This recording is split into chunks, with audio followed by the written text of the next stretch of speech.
So good morning. How's everybody doing? Woo! Well, hey, I want to welcome you here this morning. My name is Brett. I'm the lead pastor here at New Life. And if you're joining us online or in person, you are loved. I want you to know that. In fact, we're talking about love today. And we're having a conversation around love. We're in week 4 of our All In series. And so here, I need you to do me a favor.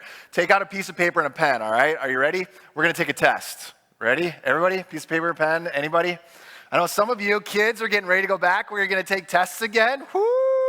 Yeah! Many of you as adults are sitting there going, you know what? I've taken enough tests. I don't want to take any more tests. That's not my thing. Well, hey, you know what? I'm actually a fan of tests. I think tests are a pretty good thing. In fact, I think that in life we should be tested. We should be tested in all that we do, and that includes in the spiritual realm. You know, recently I had an opportunity to watch a movie called Free Solo. Anybody here seen Free Solo? It's a movie about an insane test. It's a documentary around an individual by the name of Alex Honnold. And Alex decided that he wanted to free solo El Capitan. Free solo means to climb without any protective gear, no ropes, no nothing. It was Alex, El Capitan, and a bag of chalk, and that was it. Kind of give you an idea of what it looked like, here's a couple pictures. Here's Alex on the wall as he's making the ascent. This documentary watched Alex climb from the bottom all the way up to the top. So you kind of get an idea, right? That seems kind of far down there. This is a little bit of a better picture, as he's just hanging on the side of the wall. El Capitan is 3,000 feet tall. It's pure granite. I mean, there's different types. Granite, I think. I don't know. I can't remember. I've been studying it. All the information blurs together at some point. It's insane, right? It's really hard. 3,000 feet from top to bottom. Alex decided he wanted to go at it with nothing but a bag of chalk. Was just looking at this picture, I need a bag of chalk because my hands are getting all sweaty.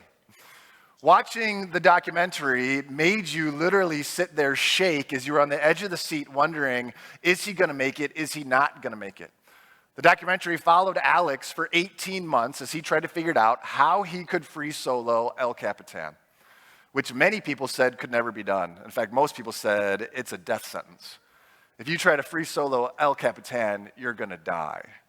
See, for Alex, it was a test. He wanted to see if he could do it. The documentary is 18 months long, watching him physically, personally, mentally, and oftentimes spiritually try to figure out if he could do it or not.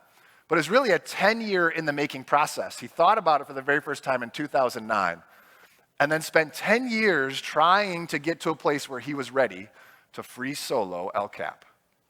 There were little tests along the way to make sure that he was ready for the big test. About halfway through the documentary, you're wondering if he's even going to be able to do it. He was trying to find a way, he ends up getting hurt. You're wondering if he's going to get through it because mentally he's sitting there questioning whether it was a death sentence or not. Should he make this climb? Should he even try it? He was practicing, trying to find the right way. And then at one point, he just decided to get up and go. He didn't even tell anybody. They realized one morning, the camera crew and everybody realized that he was gone, and they knew it was the day he was going. From bottom to top, 3,000 feet, it took Alex 3 hours and 54 minutes, all by himself, with nothing. What a test. And he passed. He passed the test. And as you're watching the movie, the minute he gets over that top ledge, finally you go, ah, and you can breathe with him.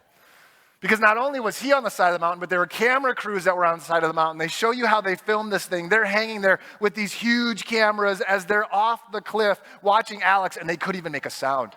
In fact, they said if they dropped something, if they knocked a rock off the wall, if they did anything to get him out of his moment, it could have ruined the whole climb. And so they had to be dead silent. And so while I'm watching the movie, I'm sitting there dead silent. Don't say anything. He might fall. But I know he doesn't. I know the end. I knew he was going to make it. And yet, he finally got to the top, and you could breathe again. And you saw him pass the test. See, I think in life, we need tests.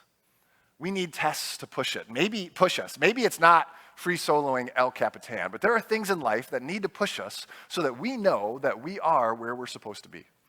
And I believe that holds true spiritually as well. There need to be spiritual tests in our lives to make sure that we are where we're at. Last week, I talked about John had two things, high expectations and a high level of grace as he writes 1 John. And we see that again this week. He's setting, once again, very high expectations. And what he does over the next couple of verses, next couple of chapters, he gives us three tests. He gives us three spiritual tests to test whether we align with two of the things that he said within this book, and that are these. That is this. The Word that was at the beginning has appeared, and it's Jesus. God is light, and to have fellowship with him, we must walk in the light through Jesus. These are two things that John has pointed out at the very beginning of his book. We're in 1 John in this series, All In, and these are two things that he said are base. We have to know this. In order for us to walk through life spiritually, we have to agree with these things. The Word that was at the beginning has appeared, and it's Jesus. Do we believe? We must believe. Second, then, God is light, and have fellowship with him, we must walk in the light through Jesus. So we must believe, and then we must do something about it. It's just not good enough that we believe. Do we believe that that's true? Maybe so. And he puts tests out there saying, this is what we need to test ourselves towards. Do I agree with that? And then, am I doing that? Am I doing something about it? And so John gives us those tests today. Do I believe this? And if I do, how do I live it out? And am I doing this? And if so, what does it look like? So open with me this morning to 1 John chapter 2. We're going to be in 1 John chapter 2, verses 3 through 11. If you don't have a Bible, I'd love to give you one. I make the offer every Sunday. I mean it. If you need a hard copy, I will give you one. You can download one on any smart device. All of the notes that will appear next to me on the screen will be in your phone. You can actually pull them up through the Bible app, which is a brown app with yellow letters. In fact, I highly encourage that you follow along. If you were with us last week, this thing went down for some reason. So that is our backup. Pull it up on your phone. You can share them. You can write on them. You can use them later. And that's why we do that. In fact, I don't have these notes on the screen behind me. I don't have notes to hand out for you in a bulletin. I have them on your phone because I want you to take it with you. I want you to have it. I want you to be in it because I believe the Bible truly changes lives, that we don't come just on Sunday to read it. We use it every day of the week, which is why I offer every Sunday. If you don't have a Bible, I'd love to give you one. And you're going to see here in a minute why I hold the Bible to that level as we talk about John's expectations for us. And so in 1 John chapter 2, 3 through 11, it says this: we know that we've come to know him if we keep his commands. Whoever says, I know him, but does not do what he commands is a liar, and the truth is not in that person.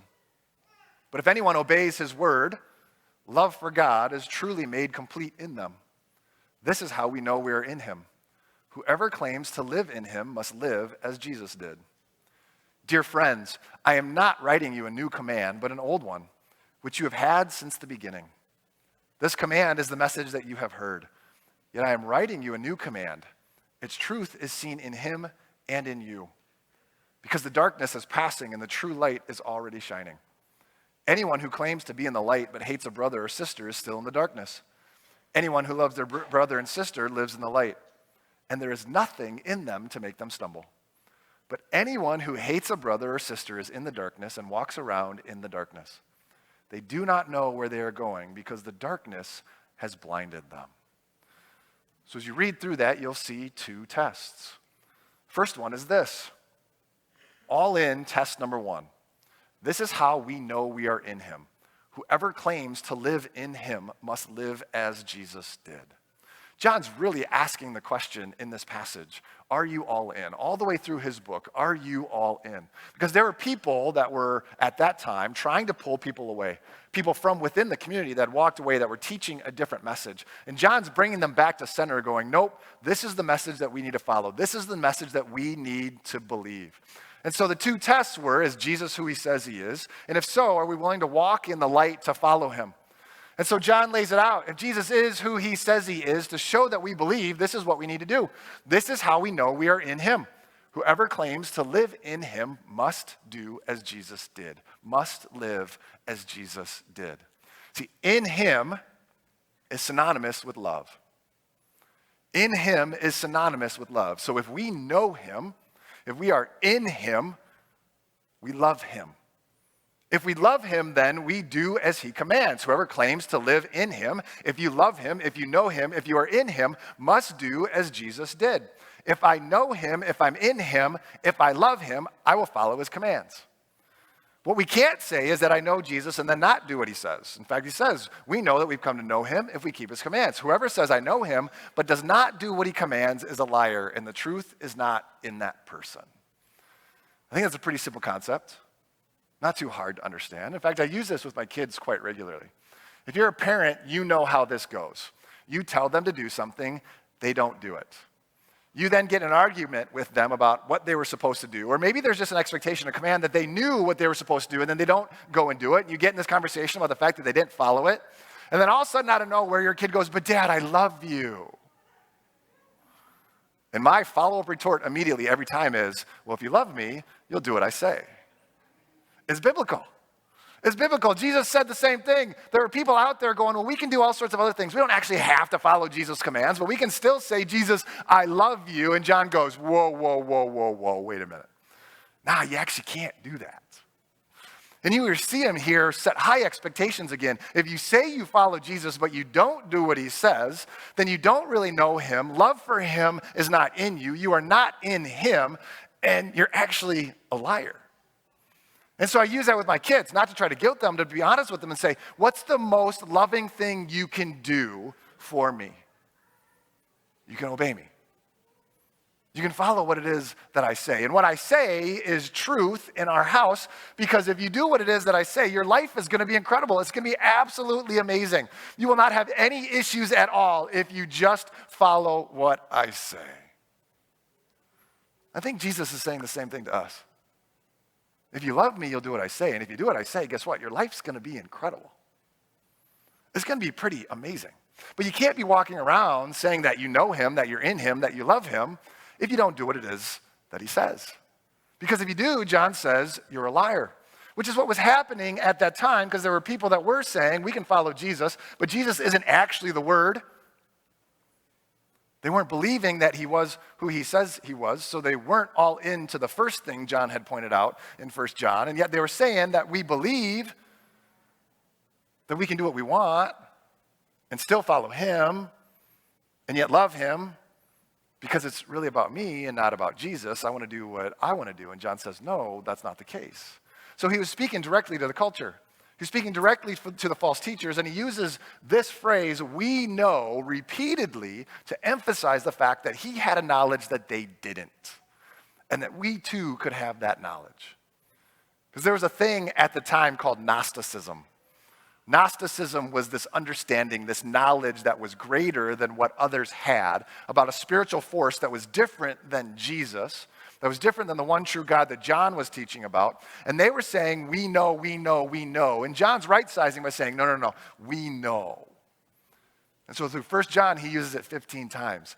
We know, we know, we know. And he had a pretty simple test.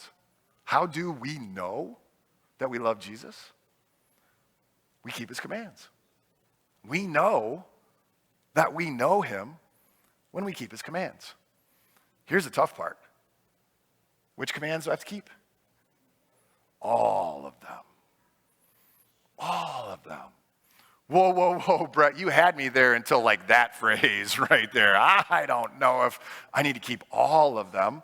Which sounds a lot like my kids. They're like, Dad, you know what? I really like this. I think that's a good idea. Totally on board when you're saying X, Y, and Z. But these things over here, yeah, I'm not super comfortable with that. I don't know if I really want to have to do that. Can I just do a few of them? John's saying, no, it's not a buffet. You can't just go and pick and choose and say, hey, I want to do this and I want to do that. And I really like this one. But you know, the green stuff over there, I'm not really into that at all. And that dessert looks kind of funky. It's really runny. I don't want to buy that either. I'll just do the things that I want to do. And John says, no. It's all of them. You've got to be into all of them. If you're watching our culture today, there's a number of people saying the same thing to us. You know, you can really love Jesus and not have to do everything he says. In fact, there's a movement within Christianity I'm going to talk about here in a second that's trying to minimize what Jesus said by saying, just follow the red letters. All you got to do is follow the red letters. The red letters in many manuscripts and many translations are the specific words of Jesus. And I'm actually going to argue here in a second that it's not just the red letters. And there are people that are specifically within Christianity saying, you know what, you only have to follow the red letters, because guess what the red letters leave out? A number of things that the other letters put back in. And so there are many people sitting there going, just follow the specific words of Jesus, but the specific words of Jesus were a synopsis of what Jesus says. They weren't exhaustive of what Jesus said. And so you can just follow a few of them. You don't have to follow everything he said. And yet he told his disciples, go and make disciples, baptizing in the name of me, the Father, the Son, the Holy Spirit, teaching them everything I taught you, and I will be with you all the way to the end of the age. I will be there with you, teaching them everything. So the Gospels are a synopsis, but we have the breadth of what Jesus said. And so we have to hold Scripture to that level to say, okay, we're into all of it, not just some of it. Because all of it has value. All of it leads to truth. Very high expectations. Which John then sets up his next test with this passage. Dear friends, I'm not writing you a new command, but an old one, which you have had since the beginning. This old command is the message that you have heard. Yet I am writing you a new command. Its truth is seen in him and in you, because the darkness is passing and the true light is already shining. So John said you need to believe, and then you need to live in the light. He's saying you need to believe everything that Jesus said, and then you need to live the way that Jesus commanded. And the way that Jesus commanded to live was in truth. And John said, I'm not giving you a new command, I'm actually giving you an old command, but there's a new aspect to this command. And the new aspect of this command is that the truth is actually seen in Jesus and in you. That the truth of this command is seen in Jesus and you. And that the darkness is already passing away and that the light is shining. See, the thing that was proclaimed in the Old Testament has come to fruition within Jesus. The light has come into the world. Last week we talked about it. This is the verdict. The light has appeared. Jesus has come. And now we must live it out. And so John's saying that it's not a new command, it's an old command, but the new aspect is that it's actually being seen in you when you follow him, because that's what truth is, which we've got to dissect a little bit real quick. So what was John saying when he's talking about truth? And this is one of the frustrating things about John in 1 John. He makes a lot of assumptions. And he believes that his readers would inherently know what it was that he was talking about. Last week we talked about it, light. He assumed we know what light is. God is light. Do we know what light is? We had to do a little research and deduction to figure that out. He then assumed also you'd know what it means to walk in the light. So we had to do a little bit of research to figure that out. Now he's talking about truth. The truth is in them. The truth is in you. The truth will be seen when you live it out. What does he mean by truth? Well, his readers probably would have known, because it's connected to the new commandment, the old one, the old new commandment that he gave them. You getting that, right? There's a new commandment, there's an old one, and John's talking about the old one, but not a new one. You following along? John's talking about a new commandment that was given. That's now an old commandment, but the truth is being lived out through Jesus and through those that were listening. Which, to sum it all up, the same thing's happening today. There's an old commandment that was given, and yet there's still a new aspect to it, and that new aspect is the truth is being lived out literally through you and me as we follow the way of Jesus, and we apply what he said to our lives, so that darkness is fading and the light is now coming. So what was the truth he was talking about? Well, in order to figure that out, we got to jump back a little bit. I know this might be a little confusing, so stay with me. In verse 6 in chapter 1, John makes 3 statements that say, if we claim. He's talking about truth and lies. There were lies that were being spoken at that time about supposed truth within this idea of Gnosticism. That Jesus was not who he said he was. You don't need to follow his commands, and there was a new truth that was being spoken. It's important for us to know what the old truth was, because there's a new truth in our culture today that's saying the exact same thing. Jesus is not who he said he was. You don't need to follow his commands in order to be worthy and holy. And you can know truth without him. John, in 1 John, argues against that and says this with 3 if we claim statements. If we claim to have fellowship with him, and yet walk in the darkness, we lie and do not live out the truth. Verse 6. Verse 8 then, if we claim to be without sin, we deceive ourselves, and the truth is not in us. And then in verse 10, if we claim that we have not sinned, we make him out to be a liar, and his word is not in us. See, there were three major claims that were happening at that time. First one was that you could be in fellowship with God and yet walk in darkness. And John says, if we believe that, if we claim that, we lie and do not live out the truth. Second claim then was that you could be without sin, without Jesus, which he says if we claim that, we deceive ourselves and the truth is not within us. And then the third claim was that we have not sinned, which makes God to be a liar. There were three claims being made within that culture that John says if we claim those things, the truth is not within us, because there was a very key understanding of what truth was. His readers would know what truth was. We need to know what truth is. So what is the truth? It's this.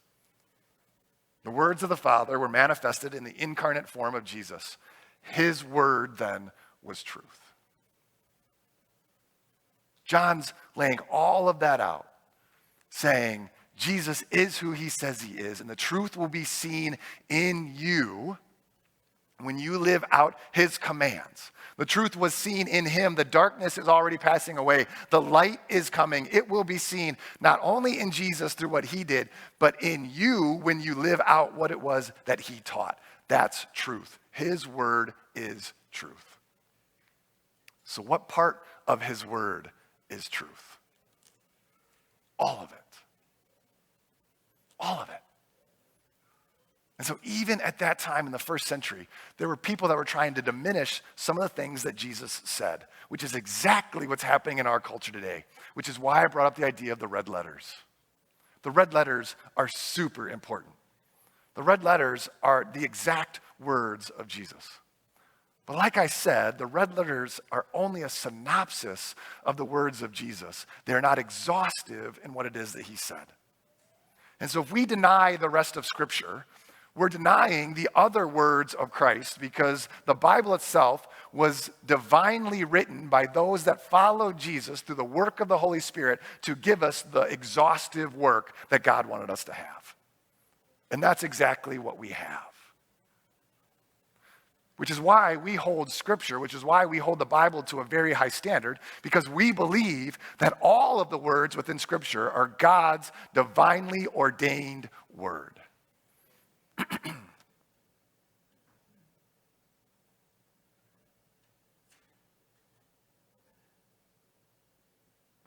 So we believe that every word in the Bible is from God through his word, Jesus, by the Spirit, so that we would know truth.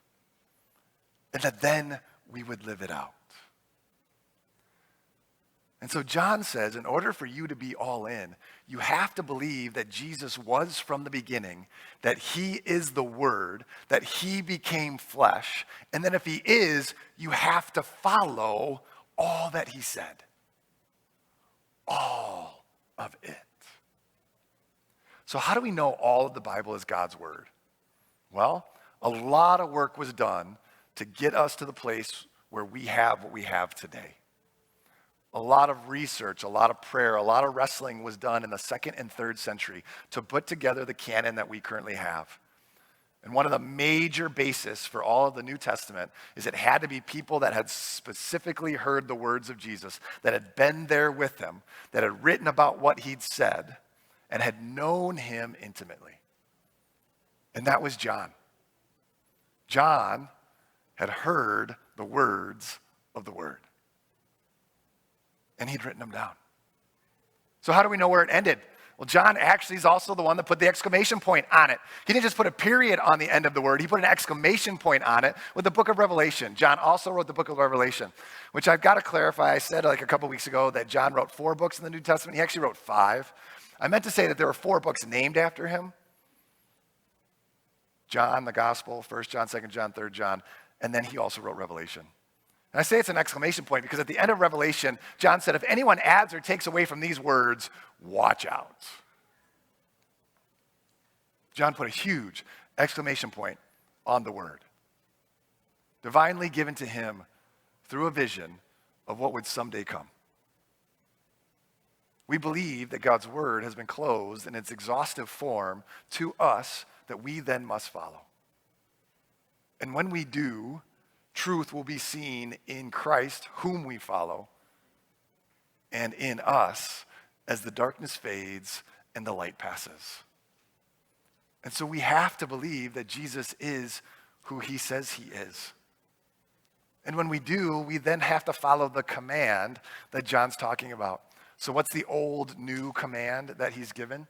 He says this in his gospel, which we have to go back to. In John's gospel, Jesus himself actually spoke these words. He said this, "A new command I give you, love one another as I have loved you. So you must love one another. By this, everyone will know that you are my disciples if you love one another."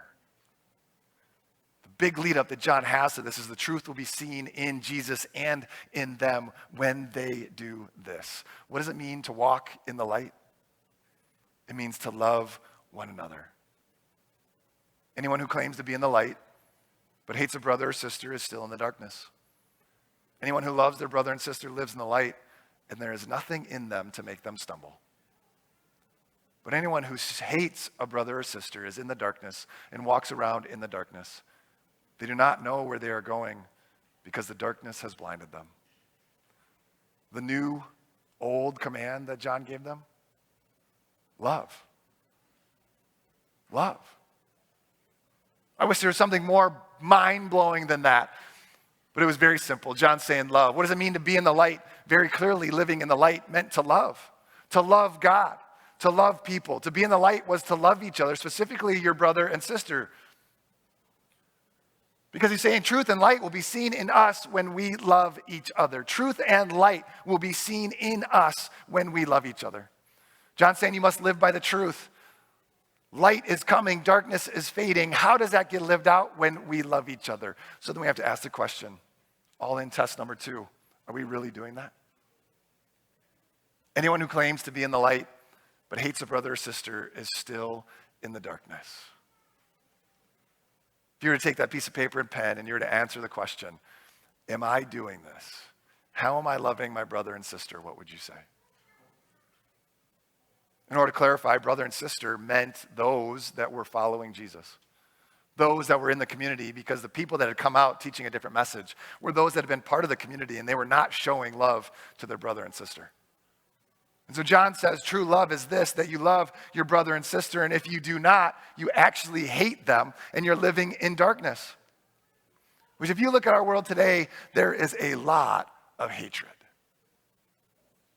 If we were to ask the question, are we loving our brothers and sisters well? We'd have to ask, are we living in darkness? Are we living in light? Do we hate our brothers and sisters? And I know hate is a strong word, and none of us want to acknowledge that we hate anybody, and yet I've seen a lot of hate in our world today. And the sad thing is, I've seen a lot of hate in our church these days. In our specific church, and within the church at large. There's a lot of anger out there today. There's a lot of animosity. There is a lot of hatred. And so as I sit here as a pastor today,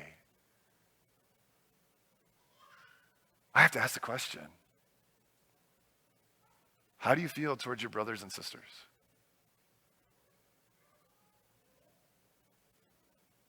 Are you mad? Are you angry? Have you felt hatred towards somebody? And if we were to all look down deep inside, I'm willing to bet that the answer is yes. There are two major purveyors of hate in our world today that are becoming a cancer, and they're these: media and social media. And as I look out within this audience, as I think about everybody that's online, I guarantee we are consuming both of these. In fact, we are consuming these at a higher rate than we ever have. These influences are in our lives more than they've ever been before. We have easier access to them. We consume them more and more, and they are building something within us. In fact, I thought about putting up logos on the screen. I thought about putting images up there, but I don't have to because I say these two words, immediately they pop into your mind. You know exactly what I'm talking about. You can see the app on your phone. You can see the homepage of the thing that you click on. You can see the place that's driving what I believe in our culture is a lot of anger and hatred and divisiveness. It's ugly. I'm actually thankful that I have this voice this morning because when I say it like that, it sounds even meaner. It's ugly. And my heart breaks because each and every one of us is experiencing it.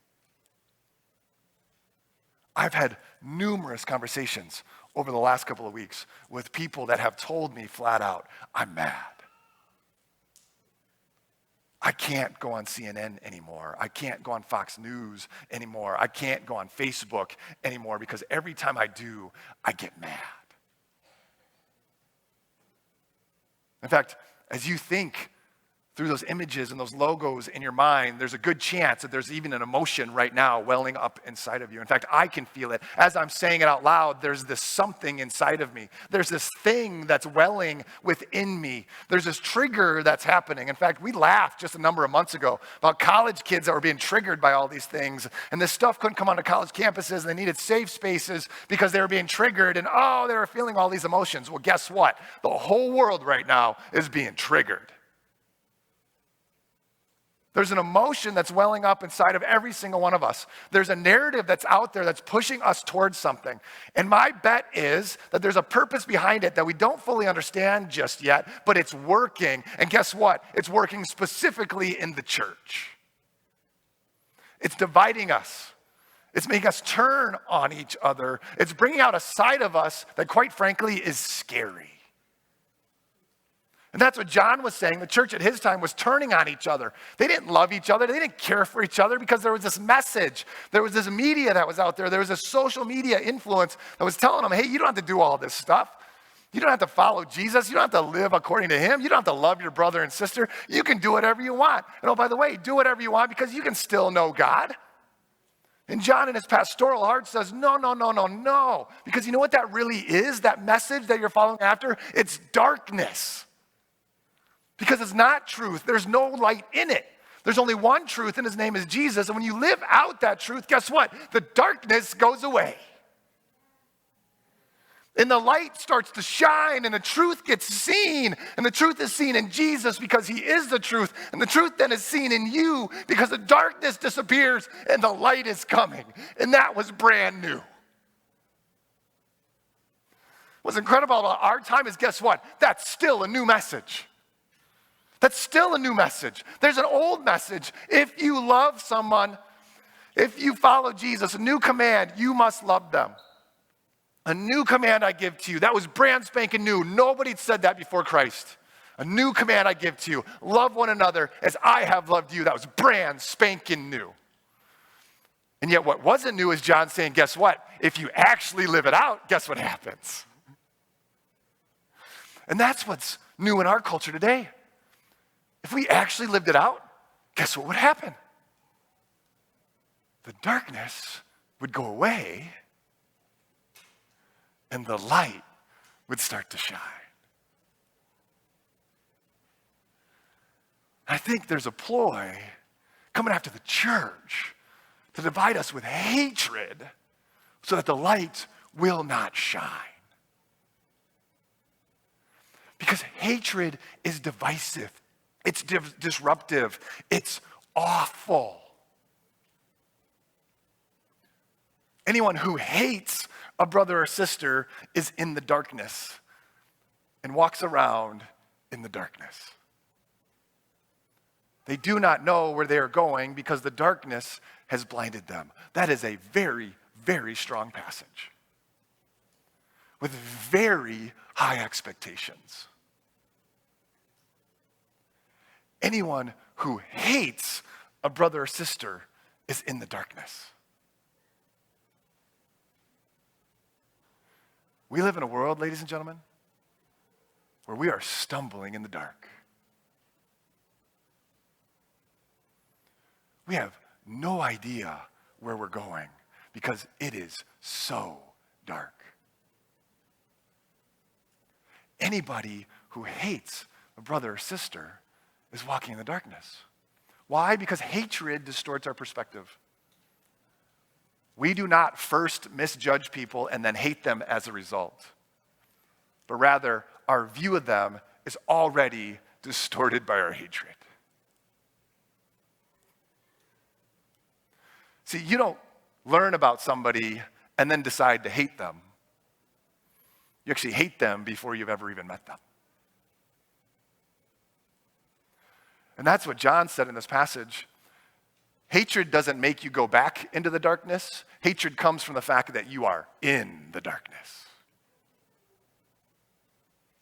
That if you hate somebody, you are already in the darkness because the darkness has crept in. The darkness has created a hold on you. The darkness has put you in a place that is not good. And I believe as a church, and this is the pastoral heart once again coming out, we need to get out of the darkness.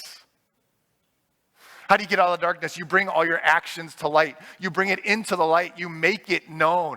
You love each other. You follow Jesus' commands. And John's saying anyone who's in the dark is already in trouble. Their hatred is consuming them. We don't first misjudge people. We hate them and then hate them as a result, but rather our view of them is already distorted by our hatred. Think about it. How many people out there have you maybe felt anger towards or hatred towards that you've never met before?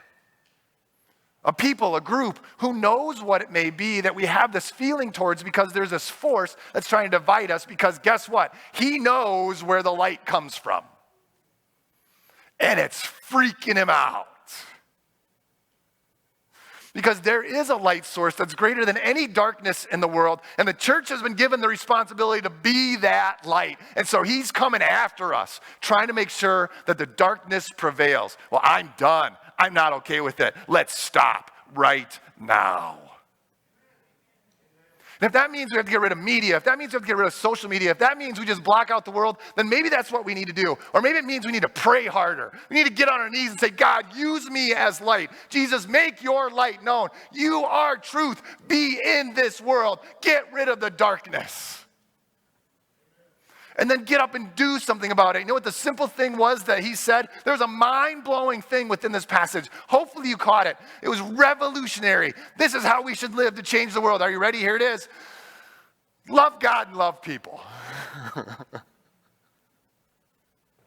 Love God and love people.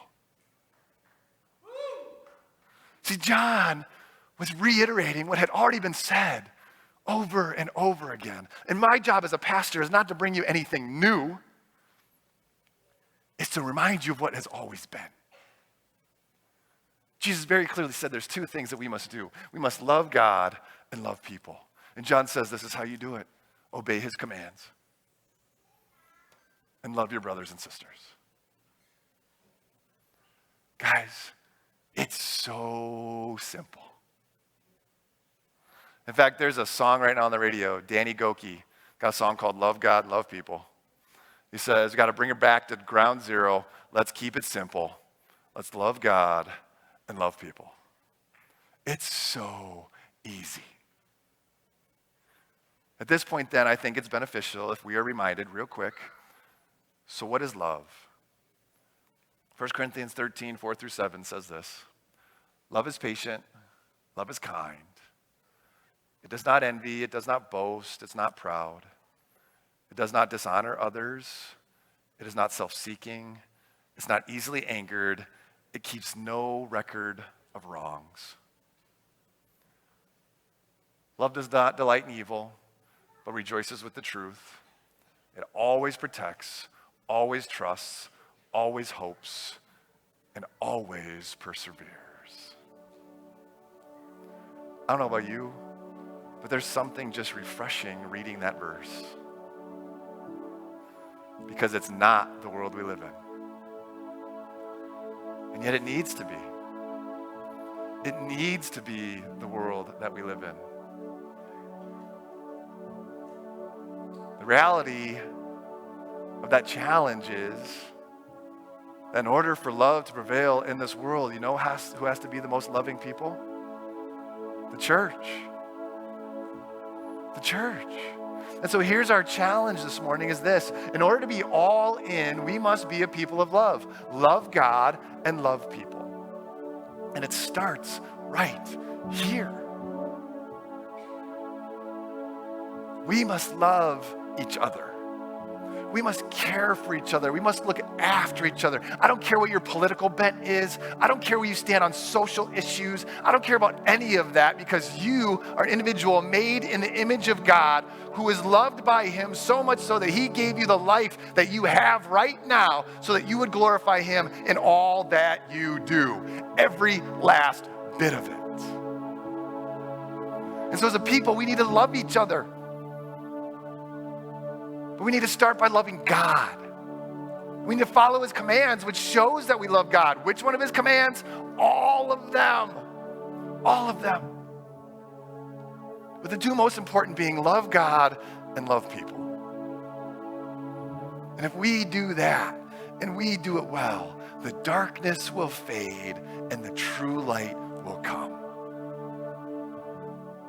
It seems so simple. And yet,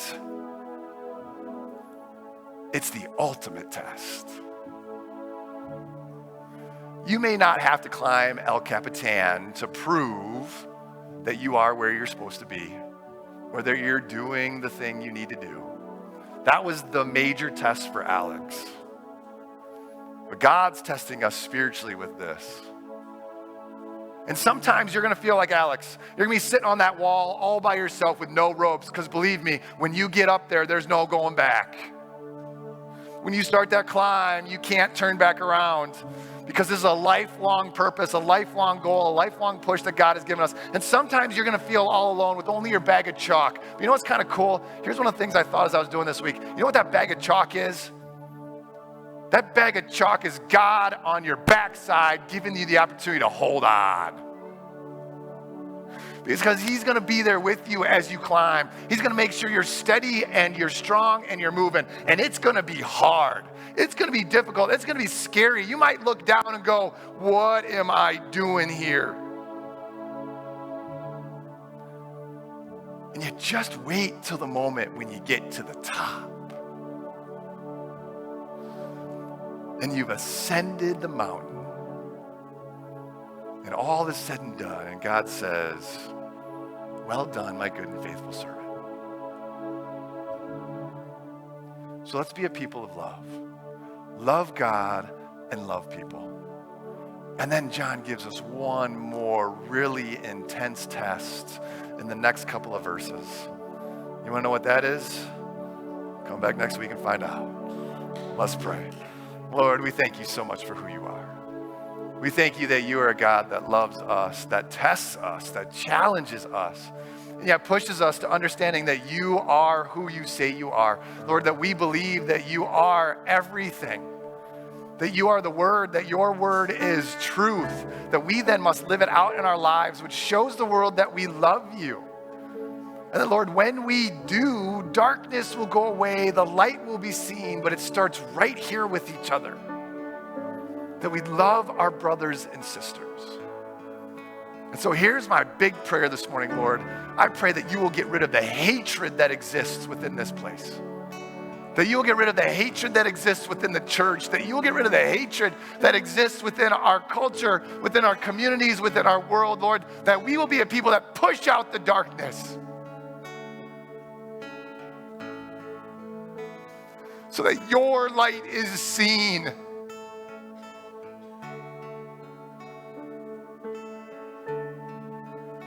That we will be a people, Lord, that know you and are in you and follow you. So that there will ultimately be unity under you in your name, so that Jesus, you get all the glory. So may we be a people of love, loving you and loving others for the world to see your light that will shine through us. Lord, you've done incredible things before. You've done amazing things before, awesome things before. We pray right now in our culture that we will see you do those things here. That there will be revival, that there will be an awakening, that there will be a movement in our culture, Lord, starting with the church, that we will come back to you, that we will get rid of all the noise, that we will get rid of everything in our lives, that we will block it all out, we will come back to you. That Jesus, we will love you. Every word that you have given us, we will put it inside of us, it will transform us, and we will become like you. Lord, that we will show the world that we love you, that we will live like you did as we love each other. And that, Lord, the spark will start here. The light will begin in this very moment. And that it will spread like a raging inferno through this world. Because when the world sees us, Lord, my prayer is it sees you through us. So do it here, do it right now, do it in this place. Start it in Woodbury, start it in Minnesota, start it in the US, so the whole world will be a raging inferno of glory and worship and joy proclaiming your name. Father, we thank you for who you are. We thank you you've given us your word. We thank you that you change and transform lives. And Lord, begin with us now. Jesus, we give it all to you in your name. Amen. Guys, it's got to start with us. It can't just be something that gets preached on a Sunday morning. It can't just be something that we sit here and nod our heads and go, yeah, that was really good, Brett, man, you got passionate. You were really excited. In fact, you even shed a tear at the end. Woo, you were informed today. No, it can't be that way. It's got to be something that we really believe, that we really know. John says, we know. We know. Guys, there's no other message out there that we need to know. We have the message. So we got to be a place that says, I'm done, I'm finished. That God, you start it now. That there is a revival here in this place. That we will be the ones that take it. I tell you, it's going to be hard. It's going to be as difficult as climbing El Capitan. And I don't even know what the thing is that we need to do. I don't have the thing that we need to climb. I don't have the mountain. I mean, we can all go to Yosemite and climb El Cap if you want to prove that Jesus is in us, but I don't think that's the answer. In fact, I'm so lost in this COVID, I don't know what the thing is. I can't tell you the vision of the thing we need to accomplish other than two things: love God and love people. I don't know if I'll ever preach another message ever again than those two things until we start doing it. That we need to be a place that finally says, yes, I am all in. And here's the beauty of it. I really think New Life Church is a place where that's going to happen.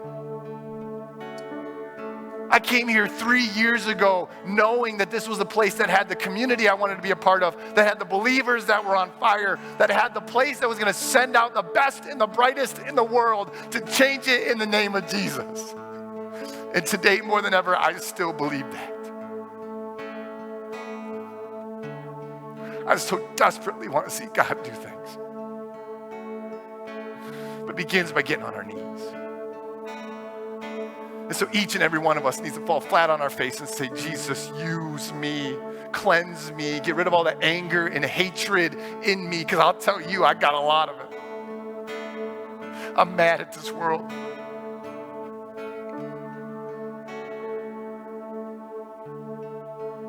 And I cried for this world.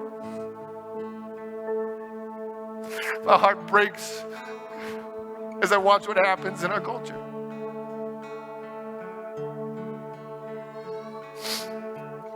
And I want to see something different. I don't want to get to the end of my life and go, well, we made a good run, had a nice house, built a large facility, we're good. No. I want to see it all go away. If that's what it takes for Jesus to be proclaimed. And I want to see him do big things. I love you guys. Everybody in this room, everybody online, you may be sitting here going, man, this dude's a freak. That's so cool. In fact, that's exactly what I hope you're saying. This dude is whacked out. You're right. I have a thing on my wall a quote from Steve Jobs that talks about the crazy ones. Every time I walk into my office, I'm just reminded, Brett, you're a crazy one. My hope is that at some point we'll all be crazy ones. Because the remnant of this world we're trying to hold on to isn't worth it, people. What we aspire to is way better. It begins by loving God and loving people. And so I want you guys to stand. We're going to sing one last song this morning. This song is called Do It Again. May this be our prayer. May this be our heart cry that God has done things before, that he will do it again in our lives, and that it will originate in this place. Let's sing together.